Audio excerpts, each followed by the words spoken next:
Skin beauty issues తో struggle అవుతున్నారా? 150+ clinics ఉన్న అడ్వాన్స్డ్ గ్లో స్కిన్ లో ఫ్రీ కన్సల్టేషన్ కోసం కాల్ చేయండి. నమస్తే, నేను విజయ్. ఇవాళ ఇండియా ఇంగ్లాండ్ మధ్య జరగబోతున్నటువంటి T20 వరల్డ్ కప్ సెమీఫైనల్ మ్యాచ్లో ఇండియా అవలేలుగా ఇంగ్లాండ్ని ఓడిస్తుందా, లేదంటే వెస్టిండీస్ మీద గెలవడానికి ఎంత కష్టపడిందో అలాంటి పరిస్థితులు మళ్ళీ రిపీట్ అవుతాయి. సో వాంకేడి స్టేడియంలో ముంబైలో జరగబోతున్నటువంటి ఇవాల్టి మ్యాచ్ హై వోల్టేజ్ మ్యాచ్గా మారబోతుందా? ఎస్, దీని గురించి డిస్కస్ చేద్దాం. మనతో పాటున్నారు సీనియర్ స్పోర్ట్స్ అనలిస్ట్ చంద్రశేఖర్ గారు. చంద్రశేఖర్ గారు, అందరూ ఎదురు చూస్తున్నారు. సో ఈ మ్యాచ్ని గెలిచేస్తే మనం ఫైనల్కి వెళ్ళిపోతాం, ఇంకొక 2 మెట్లు మాత్రమే ఉన్నాయి కప్పుని గెలవడానికని మొత్తం కోట్లాది మంది ఫ్యాన్స్ అంతా ఆసక్తిగా ఎదురు చూస్తున్నారు. కరెక్టే అంటారా? Of course this is semifinals కాబట్టి ఇది గెలిస్తే మనం ఫైనల్స్ కి వెళ్తాం. ఎట్లాగో ఫైనల్స్ లో కనుక New Zealand already decided opponent. So కాబట్టి న్యూజిలాండ్ మీద కూడా గెలిచేట్లయితే yes, third time T20 world cup గెలుచుకునేటువంటి అవకాశం ఉంటుంది. మోర్ ఓవర్ మనం ఇప్పుడు డిఫెండింగ్ ఛాంపియన్ గా ఉన్నాం కాబట్టి ఆ హిస్టరీని కూడా క్రియేట్ చేసేటువంటి అవకాశం ఉంటుంది. ఒకటి, హోస్టింగ్ కంట్రీ ఇంత మటుకు T20 వరల్డ్ కప్ గెలవలేదు. నెంబర్ 2, డిఫెండింగ్ ఛాంపియన్ హోదాలో దిగినటువంటి ఏ జట్టు కూడా దాన్ని రెండోసారి వరుసగా గెలవలేదు. సో కాబట్టి ఆ 2 రకాలైనటువంటి రికార్డ్ ని బ్రేక్ చేసే అవకాశం కూడా ఇండియా ముందుంది. It's only 2 steps away from now. So ముఖ్యంగా ఇంగ్లాండ్ విషయానికి వస్తే న్యూజిలాండ్తో గెలవడానికి కాస్త ఇబ్బంది పడింది. సో మనం చూసాం ఆ పరిస్థితులు కూడా. సో అయితే ఇప్పుడు ఇంగ్లాండ్తో మనం ఏ విధంగా పోటీ పడేటువంటి అవకాశం ఉంది? సో ఇంగ్లాండ్తో అవలీలుగా గెలిచేటువంటి అవకాశం ఉందా, లేదంటే కష్టపడాల్సినటువంటి సిచ్యువేషన్ ఏమన్నా ఉంటుంది? లేదు, ఇంగ్లాండ్ విషయానికి వచ్చేటప్పటికి right time they are gearing up. అంటే ఈ వరల్డ్ కప్ ప్రారంభానికి ముందు మనం కనుక గమనించినట్లయితే ఇంగ్లాండ్ పెద్ద కన్సన్ట్రేషన్ లోకి తీసుకున్నటువంటి టీం ఏది లేదు. మిగిలినటువంటి వాళ్ళు ఇంగ్లాండ్ మాకేదో ఒక బలమైనటువంటి ప్రత్యర్థి అవుతారు అనేటువంటిది కానీ, లేకపోతే వాళ్ళు సెమీఫైనల్స్ దాకా పోటీలో ఉంటారు అనేటువంటి ఆ రకమైన అంచనాలు ఏమీ లేకుండా దిగినటువంటి one of the team England. ఎందుకంటే దానికి కారణం ఏంటంటే అంతకు ముందే మనతోటైనటువంటి బైలాటరల్ సిరీస్ లో ఇంగ్లాండ్ చాలా ఘోరంగా ఓడిపోవడం అనేటువంటిది, 4-1 తోటి మనం ఆ సిరీస్ గెలవటం. సో వీటన్నింటినీ పరిగణలోకి తీసుకున్నప్పుడు ఇప్పుడున్నటువంటి పరిస్థితులు, Jofra Archer is not in that form. More over actual గా వాళ్ళకి మెయిన్ కీ ప్లేయర్ అయినటువంటి Bairstow is not in form. So వీటన్నింటినీ దృష్టిలో పెట్టుకున్నప్పుడు టాప్ ఆర్డర్ డొల్లతనం కనబడుతుంది. బౌలింగ్ లో మెయిన్ యాంకర్ రోల్ పోషించాల్సినటువంటి బౌలర్ అవుట్ ఆఫ్ ఫార్మ్ ఉండటం, వీటన్నిటిని చూసినప్పుడు ఇంగ్లాండ్ ని ఎవరు కూడా కన్సిడరేషన్ లోకి తీసుకోలేదు. But if you look at the tournament progress అవుతున్న కొద్దీ కూడా what the form at the peak time, ఎవరో ఒకళ్ళు ఫెయిల్ అయితే, బెయిర్స్టో ఫెయిల్ అయినా కూడా మిగిలినటువంటి వాళ్ళు మ్యాచ్ లో ఫిల్ షాట్ తీసుకున్నాడు. ఆ తర్వాత శ్రీలంకతో మ్యాచ్ లో అయితే కనుక హ్యారీ బ్రూక్ ఆ బాధ్యతని తీసుకున్నాడు. Sam Curran is there, all-rounder గా అతను చేస్తూ ఉన్నాడు. డోంట్ ఫర్గెట్ విల్ జాక్స్ ఒక ఆల్రౌండర్ రెస్పాన్సిబిలిటీ తీసుకున్నాడు. సో కాబట్టి ఒక్కొక్క మ్యాచ్ లో బాధ్యతను తీసుకొని ఇంగ్లాండ్ కి విజయాలను అందించారు. కాబట్టి సరైనటువంటి సమయంలో ఫామ్ అందుకున్నారు. సో అంత తేలిగ్గా తీసుకునే అవకాశం మాత్రం లేదు ఇవాళ మ్యాచ్ లో ఇంగ్లాండ్ ని. సో ముఖ్యంగా బ్యాటింగ్ లైనప్ విషయంలోనే ఒక పెద్ద చర్చ నడుస్తుంది. అభిషేక్ శర్మ వరుసగా ఫెయిల్యూర్ అవుతున్నారు. ఎన్ని అవకాశాలు ఇచ్చినా కూడా ప్రూవ్ చేసుకోవడం లేదు. సో అభిషేక్ శర్మని ఆ ప్లేస్లో ఓపెనర్స్గా సంజు శాంసన్తో కలిసి సో ఇషాన్ కిషన్ని తీసుకొస్తే ఎలా ఉంటుంది అనేది కూడా అందరు కూడా చెప్తున్నటువంటి మాట. ఏమంటారు? కరెక్టే, కానీ ఇక్కడ మనం గమనించాల్సినటువంటిది సెమీఫైనల్స్ అంటేనే we all know it is a knockout match. ఒకవేళ కనుక మీరు చేసేటువంటి ఏ ప్రయోగమైన మిస్ఫైర్ కనుక అయ్యేట్లయితే కనుక ఇంకా దాన్ని సరి చేసుకునేటువంటి అవకాశం కూడా లేదు. You will be out of the tournament. So కాబట్టి అలాంటి క్రంచ్ సిచ్యుయేషన్ లో ప్రయోగాలకు వెళ్ళేటువంటి అవకాశం అయితే లేదు. Course Abhishek Sharma but for that Zimbabwe మీద చేసినటువంటి హాఫ్ సెంచరీ కనుక మినహాయించినట్లయితే ఎటువంటి పెర్ఫార్మెన్స్ అవుతుంది. మరీ దారుణంగా ఫస్ట్ 3 హ్యాట్రిక్ డక్స్. సో కాబట్టి అభిషేక్ శర్మ మీద పెట్టినటువంటి అంచనాలు అతను అందుకోలేకపోతున్నాడు అనేటువంటిది it's a fact. Everybody will accept with that. But Abhishek శర్మలో ఉన్నటువంటి అవుట్ అయినటువంటి విధానాలని గమనించినట్లయితే మీరు ఒకటి, రైట్ ఫ్రమ్ బాల్ నెంబర్ 1 నుంచి కూడా అవుట్ ఆఫ్ ది పార్క్ పంపించాలనేటువంటి ఉద్దేశంతో ఆడుతూ ఉన్నాడే కానీ బాల్ యొక్క మెరిట్ ఆఫ్ ది బాల్ తోటి ఆడేటువంటి ప్రయత్నం అతను చేయట్లేదు. బహుశా అది సీనియర్ ప్లేయర్లు కావచ్చు, లేకపోతే ఈవెన్ కోచ్ గంభీర్ కావచ్చు, అలాగే బ్యాటింగ్ కోచ్, వీళ్ళందరూ కూడా మేబీ అతన్ని ఆ విధంగా అతనికి కొంచెం కౌన్సిలింగ్ చేసి ఉండేటువంటి అవకాశం ఇప్పటికే ఉంది. ఎందుకంటే మనకు ఉన్నటువంటి వార్తలు బట్టి కూడా నిన్న అందరికన్నా ఎక్కువగా నెట్స్ లో ప్రాక్టీస్ చేసినటువంటిది అభిషేక్ శర్మే, మిగిలినటువంటి బ్యాటర్స్ అందరికన్నా కూడా. ఆశ్చర్యంగా ఆ తర్వాత హార్దిక్ పాండ్యా అంతసేపు స్పెండ్ చేశాడు నెట్స్ లో. Abhishek Sharma and Hardik Pandya only sweat to that practice session. So అందుకని అభిషేక్ శర్మని మార్చేటువంటి అంటే ఓపెనింగ్ జోడీని మార్చేటువంటి అవకాశం లేదు. దానివల్ల ఏమవుతుందంటే ఆల్రెడీ ఇషాన్ కిషన్ అండ్ అభిషేక్ శర్మని ట్రై చేసాం మనం. ఇషాన్ కిషన్ మంచి ఫామ్ లో ఉన్నటువంటి సమయంలో అతను తీసుకొచ్చి నెంబర్ 3 లో ఆడించాము. క్రంచ్ మ్యాచ్ లాస్ట్ ఇది వెస్ట్ ఇండీస్ తోటి జరిగినటువంటి సూపర్ 8 దాంట్లో మనం ఇషాన్ కిషన్ ని నెంబర్ 3 లో ఆడించాము. సో కాబట్టి ఆల్రెడీ అతను నెంబర్ 3 ఏస్ అనేటువంటి దానికి ప్రిపేర్ అయిపోయి ఉన్నాడు. అలాంటి సందర్భంలో మళ్ళా కనుక షఫిల్ చేసేట్లయితే ప్లేయర్ మీద ఒత్తిడి అనేటువంటిది పడుతుంది. అందుకనే గ్యారీ కిస్టన్ మాటని కనుక గమనించినట్లయితే డెఫినెట్ గా ఒక్కొక్క దానికి ఒక్కొక్క స్పెషలిస్ట్ ప్లేయర్ ఉంటాడు. ఒకసారి అతన్ని కనుక అతను అక్కడ కుదురుకునేందుకు మీరు కొంత సమయం ఇచ్చిన తర్వాత మళ్ళా మార్పులు చేర్పులు చేసేట్లయితే అతని ఆట మీద ఆ ప్రభావం ఉంటుంది అనేటువంటి. So you have to remember all these we have to. అందుకని ఇప్పుడు మార్చేటువంటి బ్యాటింగ్ ఆర్డర్ ని మార్చే అవకాశం అయితే నాకు కనబడలేదు. ఒకటి లెఫ్ట్ అండ్ రైట్ కాంబినేషన్ కనిపిస్తూనే ఉంది. అండ్ అభిషేక్ శర్మ ఒకవేళ సెటిల్ అయితే కనుక ఎంత విధ్వంసకరమైనటువంటి more than Sanju Samson or even more than Ishan Kishan. So అందుకని I don't think there will be any changes in the batting order for. కానీ ఆ ప్రెషర్ ని హ్యాండిల్ చేయలేకపోతున్నాడు. అంటే ఈ T20 వరల్డ్ కప్ లో చూస్తే ఎక్కడ కూడా స్వేచ్ఛగా ఆడే పరిస్థితి అభిషేక్ శర్మ ఆటలో కనిపించట్లేదు. సో నార్మల్గా ద్వైపాక్షిక సిరీస్లో చూసినట్లయితే మనకి అభిషేక్ శర్మ అద్భుతంగా ఆడారు. కానీ వరల్డ్ కప్లకు వచ్చేసరికి అక్కడ చతికిలు పడిపోయేటువంటి పరిస్థితి కనిపిస్తుంది. ఏమంటారు? విజయ్, ఇక్కడ గమనించాల్సినటువంటిది మనం వరల్డ్ కప్ ప్రారంభానికి ముందు ఇండియా గురించి మాట్లాడుకుంటున్నటువంటి సందర్భం, ఇండియా బలాలు బలహీనతలు వీటి గురించి మాట్లాడుకుంటున్నప్పుడు అంటే కర్టెన్ రైజర్ లో మనం మాట్లాడుకున్నది ఏంటి అంటే the main strength will be Abhishek Sharma అనేటువంటిది. బికాస్ వరల్డ్ కప్ ప్రారంభానికి ముందు అభిషేక్ శర్మ చూపించినటువంటి ఫామ్ కావచ్చు, ఈవెన్ ఈ రోజున మనం ఆడుతున్నటువంటి ఇంగ్లాండ్ కి విరుద్ధంగా బైలాటరల్ సిరీస్ లాస్ట్ ఇయర్ గుర్తుంటే కనుక ఏకంగా 55 balls లోనే 135 runs ద వే అతను ఆడినటువంటి విధానం ఇదంతా కూడా దాన్ని దృష్టిలో పెట్టుకున్నప్పుడు అభిషేక్ శర్మ మీద ఎక్స్పెక్టేషన్స్ చాలా ఎక్కువగా ఉన్నాయి. ఎప్పుడైతే అంత హెవీ బ్యాగేజ్ షోల్డర్స్ మీద మోసుకుంటూ అతను వచ్చాడో, ఒకటి వరల్డ్ కప్ ఎట్లాంటి వాళ్ళకైనా కానీ ఆ ప్రెషర్ అనేటువంటిది ఉంటుంది. రెండోది హై ఎక్స్పెక్టేషన్స్, టీం మొత్తం నా మీదే రిలే అయింది అనేటువంటి భావనలో అతను ఉండటం, ఇంకా ఇమ్మెచ్యూర్డ్ ఒక రకంగా చెప్పుకోవాలని. Because his international career is very less compare చేసుకుంటే కనుక. సో ఈ ఫ్యాక్ట్స్ అన్నింటినీ మీరు కన్సిడరేషన్ లోకి తీసుకున్నట్లయితే కనుక సహజంగా ఆ ఒత్తిడిని హ్యాండిల్ చేయడంలో ఎప్పుడైతే హై ఎక్స్పెక్టేషన్స్ ఉంటాయో వాటిని ఇంకా డబుల్ చేయాలి నా నుంచి ఉండేటువంటి ఎక్స్పెక్టేషన్ అనేటువంటి ఆ ఇమ్మెచ్యూరిటీనెస్ వల్ల అభిషేక్ శర్మ ఫెయిల్ అయినటువంటి విధానం చూసాం. But over the matches first 3 hat-trick డ్రగ్స్ తర్వాత అతను వికెట్ మీద ఆగినటువంటి విధానం కావచ్చు, లేకపోతే కనుక ఒకసారి కుదురుకున్న తర్వాత జింబాబేతో ఆడినటువంటి ఇన్నింగ్స్ కావచ్చు కాక ఈవెన్ యాక్చువల్ గా లాస్ట్ వెస్టిండీస్ తో జరిగినటువంటిది కూడా కేవలం 10 runs చేయొచ్చు కాక వే యాక్చువల్లీ హిట్ ది బౌండరీ ఆ 6 కొట్టినటువంటి దాని కనుక చూస్తే కనుక అతని కాన్ఫిడెన్స్ లెవెల్ ఎంత ఉంది అనేటువంటిది అర్థమవుతుంది. కాబట్టి ఏదో అంటారు కదా, మొత్తం గిన్నెంతా మీరు వెతకక్కర్లేదు, చూడక ఒక మెతుకుని కనుక చూసేట్లయితే తెలుస్తుంది అన్నం ఉడికిందా లేదా అనేటువంటిది. సో ఆ రకంగా ఆ 6 ఒకటి నిజంగా that given me confidence. Abhishek Sharma మీద నాకు నమ్మకాన్ని కలిగించినటువంటి షాట్ అది లాస్ట్ విండీస్ తోటి ఆడినటువంటి. సో తనకి తను ఆల్రెడీ ఆ కాన్ఫిడెన్స్ జోన్ లోకి వచ్చాడు కాబట్టి ఇవాళ ఇబ్బంది ఉండదని నేను అనుకుంటున్నాను. సో అభిషేక్ శర్మ తర్వాత కూడా అందరు ఎక్స్పెక్టేషన్ ఆ తర్వాత ఉన్నింది సూర్యకుమార్ యాదవ్ లీగ్స్లో చూస్తే కేవలం ఒక్క మ్యాచ్లో మాత్రమే తను ఆడాడు, అమెరికా మ్యాచ్తో అనుకుంటా బహుశా. తర్వాత చూస్తే అనుకున్న స్థాయిలో కెప్టెన్ ఇన్నింగ్స్ ఎక్కడా కూడా నిలబెట్టే ప్రయత్నం కానీ ఆడే ప్రయత్నం ఎక్కడ కూడా చేయట్లేదు, వరుసగా విఫలమవుతున్నాడు. అనుకున్న విధంగా కూడా సో అతను స్టాండర్డ్గా ఒక బ్యాటింగ్ని కొనసాగించలేకపోతున్నాడు అనేటువంటి విమర్శలు ఉన్నాయి. ఏమంటారు?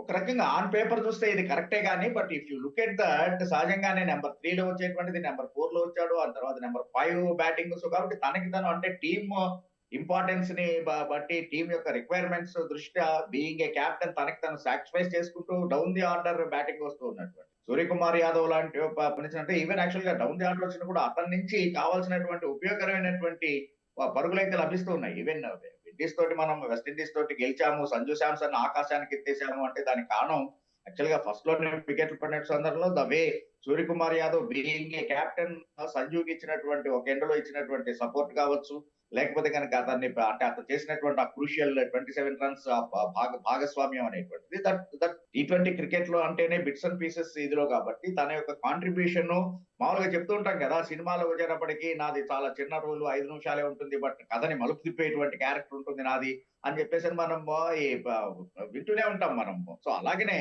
నిన్నటి విషయానికి వచ్చేటప్పటికి సూర్యకుమార్ యాదవ్ ఇది ఏంటి అంటే మనకి విజయానికి పునాదులు వేసినటువంటి ఇన్నింగ్స్ గా దాన్ని మనం చూడాలి. సో అందుకని అతని మీద అంత ప్రెషర్ ఉంటుందని చెప్పేసి నేను అనుకోవట్లేదు. ఒకటి తనంతట తన బ్యాటింగ్ ఆర్డర్ షఫిల్ అవుతున్నాడు, అలా కాకుండా నేను ఓన్లీ నెంబర్ 3 లోనే బ్యాటింగ్ చేస్తాను అంటే కనుక being a captain nobody will stop him. అందుకని నాకు ఎందుకో సూర్యకుమార్ మీద అంత తప్పు పట్టాల్సిన అవసరం నాకు కనపడలేదు యాజ్ పర్ ది సిచ్యువేషన్. మీరు అన్నట్టుగానే ఇప్పుడు యుఎస్ఏ తోటి అసలు అంటే మొట్టమొదటి ఇనాగ్రల్ మ్యాచ్ ఇండియాకి ఘోర పరాభవం జరిగేటువంటి. అఫ్ కోర్స్ ఒక 2 లైఫ్లు వచ్చినాయి. యుఎస్ఏ ఇన్ఎక్స్పీరియన్స్ ఇచ్చినటువంటి క్యాచ్ ని వదిలిపెట్టారు. That's different, that's all part and parcel of the game. But actually ఎంత క్రూషియల్ నాక్ ఆడాడు అనేటువంటిది మనం చూసాం. సో మనకి పర్ఫెక్ట్ టేక్ ఆఫ్ లభించింది అంటే బికాస్ ఆఫ్ కెప్టెన్స్ నాక్, స్కై నాక్.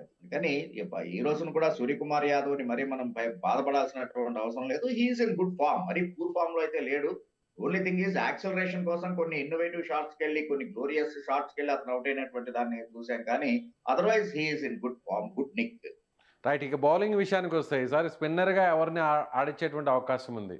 వరుణ్ చక్రవర్తి ప్లేస్లో కుల్దీప్ యాదవ్ని తీసుకునేటువంటి ఛాన్సెస్ ఏమైనా ఉంటాయా? ఇది కొంచెం ట్రిక్కీనే.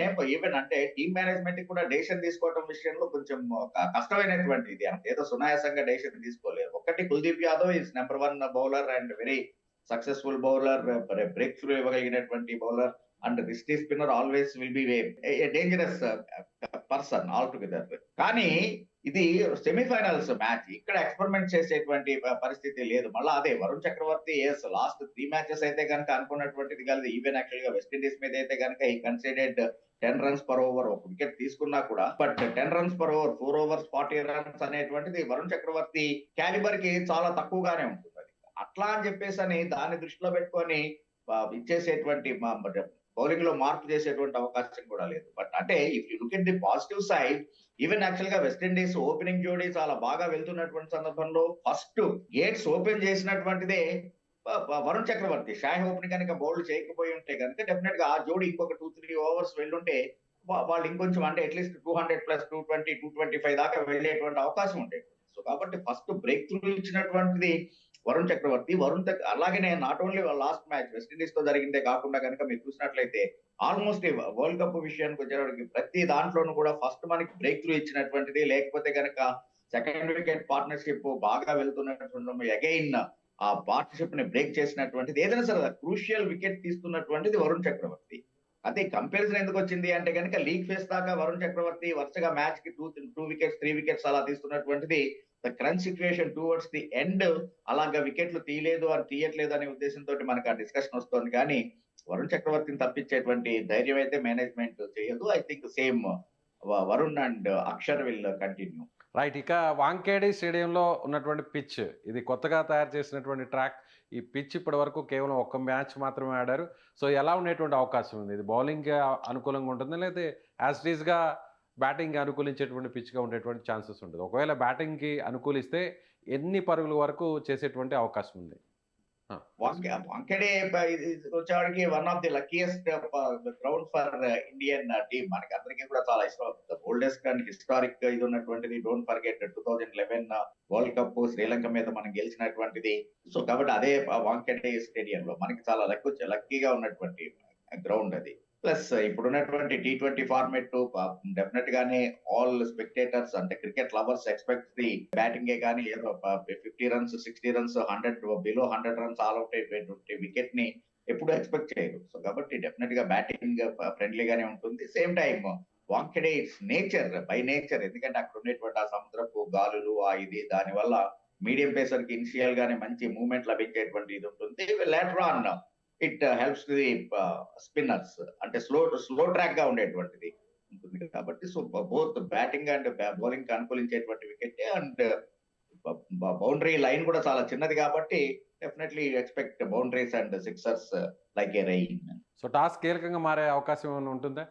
డెఫినెట్ గానే రంచ్ మ్యాచ్ ఇది, సెమీఫైనల్స్. సో కాబట్టి ఎప్పుడైనా కానీ toss will play the key role, అందులో అనుమానం ఏం లేదు. అండ్ అక్కడ లక్కీగా ఏంటంటే ఎటువంటి వాన్ ఎఫెక్ట్ అనేటువంటిది లేదు, రెయిన్ థ్రెట్ అది లేదు. కాబట్టి ఏదో డిఎల్ఎస్ ని దృష్టిలో పెట్టుకొని మనం ఆడాలా ఏంటి అనేటువంటిది కాకుండా అట్లాగా ఉంటే కనుక కొంచెం ఆ ప్రెషర్ ఉండేట్లయితే కెప్టెన్ డబుల్ మైండ్ లో ఉంటాడు whether to go for batting or fielding అనేటువంటిది. బట్ ఇక్కడ క్లియర్ కట్ సిచ్యుయేషన్ కాబట్టి ఐ థింక్ టాస్ గెలిచినటువంటి కెప్టెన్ ముందు బ్యాటింగ్ చేయడానికే ఇష్టపడతాడు. సో ఫస్ట్ బ్యాటింగ్కే ప్రయారిటీ ఇస్తా అంటారు? Yeah, of course. Any team, Because England if you are have India? something, if your bank is full, natural గానే you will draw at any time. అలాగే కాకుండా ఎర్నింగ్ ఇదిలో ఉండాలంటే కొంచెం ప్రెషర్ ఉంటుంది. కాబట్టి అంటే చేసేటప్పుడు ఎప్పుడు కూడా ఇట్స్ కామన్ సేయింగ్. ప్రతి డాట్ బాల్ మన రిక్వైర్డ్ రేట్ పెంచుతూ ఉంటుంది. సో కాబట్టి ఆటోమేటిక్ గా ప్రెషర్ అనేటువంటిది. కానీ మనకి బౌలింగ్ అనేది బలహీనంగా ఉంది బ్యాటింగ్‌తో కంపేర్ చేస్తే. సో, అలాంటి సాహసం చేసే అవకాశం ఉందంటారా? ఫస్ట్ బ్యాటింగ్ తీసుకునేటువంటి ఛాన్సెస్ ఉందంటారా? అంటే ఫస్ట్ బౌలింగ్ చేసేస్తే చాలా అద్భుతంగా ఉండి సెకండ్ బౌలింగ్ చేస్తే కనుక దిగజారిపోయేటువంటిది కాదు కదా. బౌలింగ్ వనరులు మనం ఏదైతే 11th దిగుతున్నామో అది let it be bowling first are bowling second ఒకటే ఉంటుంది సేమ్ ఇది. ఇంకా మోర్ ఓవర్ యాక్చువల్ గా ఏంటి అంటే కనుక సహజంగానే సెకండ్ ఫీల్డింగ్ చేసేటప్పుడు నేను అదే అనేటువంటిది. ఫస్ట్ బ్యాటింగ్ చేసి say if you have in your mind 190 will be A pass score. If you get anything more than that, 200, 210 runs, if you could able to score that, automatic గానే bowler కి confidence అనేటువంటిది వస్తుంది. అలాగా కాకుండా ఇక్కడ మీరు గమనించాల్సినటువంటి two sides చూడాల్సిన పరిస్థితి ఉంటుంది విజయ్. Yes. ఒకటి ఫస్ట్ మనం బౌలింగ్ చేస్తూ ఉన్నాము. వాళ్ళకి ఉన్నటువంటి బ్యాటింగ్ డెప్త్ ఏంటి అనేటువంటిది చివరికి విల్ జాక్స్ దాకా కూడా మంచి బ్యాటింగ్ ఉన్నటువంటిది. అంటే number 8 also can bat. So కాబట్టి అలాంటి సిచ్యుయేషన్ లో ఒక జోస్ బట్లర్ ని మినహాయిస్తే కనుక మిగిలిన వాళ్ళందరూ వాళ్ళకి మంచి ఫామ్ లో ఉన్నారు. సో అట్లాంటి తరుణంలో ఒకవేళ వాళ్ళు కూడా మనం అనుకున్నట్టుగా ఆలోచించి ఫస్ట్ 14 ఓవర్స్ 15 ఓవర్స్ 150 అనేటువంటి దాంతో వెళ్ళి ఆ తర్వాత 5 ఓవర్స్ కనుక వాళ్ళు హ్యామర్ చేసి 220 230 కనుక స్కోర్ చేయగలిగేట్లయితే what will be Indian batting lineup? Pressure ఎలా ఉంటుంది? సో అందుకని instead of that you better bat first and set some score. Bowlers కి కుషన్ ఉంటుంది. ఇలాంటి సెమీఫైనల్స్ మ్యాచ్ లో ఎప్పుడైనా కానీ బౌలర్ కి ఒక కుషన్ ఇవ్వాల్సినటువంటి అవసరం ఉంది కాబట్టి I think India will go for batting. Yes. Batting చేసి ఒకవేళ ఇండియా ఎంత రన్స్ చేస్తే విన్నింగ్ ఛాన్సెస్ ఎక్కువగా ఉంటాయి? అదే ఒకవేళ సెకండ్ బ్యాటింగ్ గాని చేసినట్లయితే ఎన్ని రన్స్ లోపు ఇంగ్లాండ్‌ని కట్టడి చేస్తే మనకి విన్నింగ్ ఛాన్సెస్ ఉండే అవకాశం ఉంటుంది? ఎనీథింగ్ ఆ వికెట్ మీద మనం వికెట్ నేచర్ గురించి మాట్లాడుకుంటున్న సందర్భంలో 9 runs పర్ ఓవర్ అంటే 180 will be a tough tight total. కాబట్టి అందుకని మనం గనక ఫస్ట్ ఫీల్డింగ్ చేసేట్లయితే 180 185 లోపు ఇంగ్లాండ్ ని రిస్ట్రిక్ట్ చేసేట్లయితే our chances will be brighter. అలాగే ఫస్ట్ బ్యాటింగ్ చేసేటప్పుడు వాళ్ళకున్నటువంటి బ్యాటింగ్ స్ట్రెంగ్త్ ని దృష్టిలో పెట్టుకున్నప్పుడు if you score at least 200 on the board will be a safer side. Okay. So, ఓవరాల్‌గా చూస్తే ఒక సీనియర్ స్పోర్ట్స్ అనలిస్ట్‌గా సో, విన్నింగ్ ఛాన్సెస్ ఎలా ఉంటది? 60-40 65-35 70-30 లేదంటే 50-50 ఛాన్సా? కొంచెం ఇది నాకు ఇబ్బంది కలిగించేటువంటిదే. You try to pull my legs Vijay. But I accept your question. It's very tough one. I feel it is just 55 and 45 in favour of so, tough గానే ఉంటుందయితే. ఇండియాకి 45% ఇంగ్లాండ్ కి. So you cannot discount England's fighting spirit. So, margin just 5% మాత్రమే ఇచ్చారు. ఇద్దరు రెండు సార్లు world cup గెలిచినటువంటి వాళ్ళమే. ఈవెన్ యాక్చువల్ కంటే బైలాటరల్ సిరీస్ ని మినహాయిస్తే కనుక వరల్డ్ కప్ ఈవెంట్స్ లో ఇద్దరికి ఈక్వల్ 50-50 విన్నింగ్ పర్సంటేజ్ లో ఉన్నటువంటి వాళ్ళమే. ఒకసారి వాళ్ళు గెలిస్తే లాస్ట్ టైం మనం గెలవడం అనేటువంటి. సో ఇద్దరు రెండు ఈక్వల్ సైడ్స్. ఫస్ట్ లోనే మనం చెప్పుకున్నట్టుగానే వాళ్ళు they got the form at the right time England. అందుకని పెద్ద మార్జిన్ ఏమి ఉండదు. Definitely it will be India కాబట్టి Indian fans should be in happy mood. So 55 and 45. Otherwise it is 100% 50-50. Right sir. Right. Thank you so much. So, ఎక్సలెంట్‌గా మీరు మీ అనాలిసిస్‌ని ఇచ్చారు. చూద్దాం మరికొన్ని గంటల్లో ప్రారంభం కాబోతున్నటువంటి ఇండియా ఇంగ్లాండ్ సెమీఫైనల్ మ్యాచ్ కోసం యావత్తు దేశమంతా కూడా కోట్ల మంది భారతీయులు క్రికెట్ ఫ్యాన్స్ ఎదురు చూస్తున్నారు. సో, ముంబైలోని వాంఖేడే స్టేడియంలో జరగబోతున్నటువంటి ఈ మ్యాచ్ ఎప్పట్లాగే ముంబై వాంఖేడే స్టేడియం అనగానే సో, ఈ గ్రౌండ్‌లోనే మనం వరల్డ్ కప్‌ని గెలిచినటువంటి పరిస్థితి, ఫైనల్ మ్యాచ్‌ని గెలిచాం. సో, లక్కీ గ్రౌండ్‌గా చెప్పేటువంటి ఈ స్టేడియంలో సో, మళ్ళీ సెమీఫైనల్‌లో ఇండియా గెలవాలని కోట్ల మంది భారతీయులు ఎదురు చూస్తున్నారు. సో, స్పోర్ట్స్ అనలిస్ట్ చంద్రశేఖర్ గారు చెప్తున్నట్టుగా ఖచ్చితంగా ఈ మ్యాచ్ ఇండియాకి కాస్త విన్నింగ్ ఛాన్సెస్ ఎక్కువగా ఉంటాయి. కాబట్టి మ్యాచ్ అయితే మాత్రం హోరాహోరీగా సాగేటువంటి అవకాశం ఉంది. సో, ఇండియాకి 55% గెలిచేటువంటి అవకాశాలు ఉంటే సో, ఇంగ్లాండ్‌కి 45% విన్నింగ్ ఛాన్సెస్ ఉన్నట్టుగా ఆయన చెప్తున్నారు. మీరేమనుకుంటున్నారు? సో, ఇండియా గెలిస్తే ఎంత విన్నింగ్ ఛాన్సెస్ ఉంటాయి? ఇండియా ఒకవేళ ఫస్ట్ బ్యాటింగ్ చేస్తే ఎంతలోపు ఇండియా స్కోర్ చేస్తే విన్నింగ్ ఛాన్సెస్ ఉంటాయి? ఒకవేళ ఇండియా సెకండ్ బ్యాటింగ్ చేస్తే ఇంగ్లాండ్‌ని ఎంత రన్స్ లోపు కట్టడి చేయాలి? యెస్. మీ అభిప్రాయాన్ని కామెంట్ రూపంలో తెలియచేయండి. Thank you so much.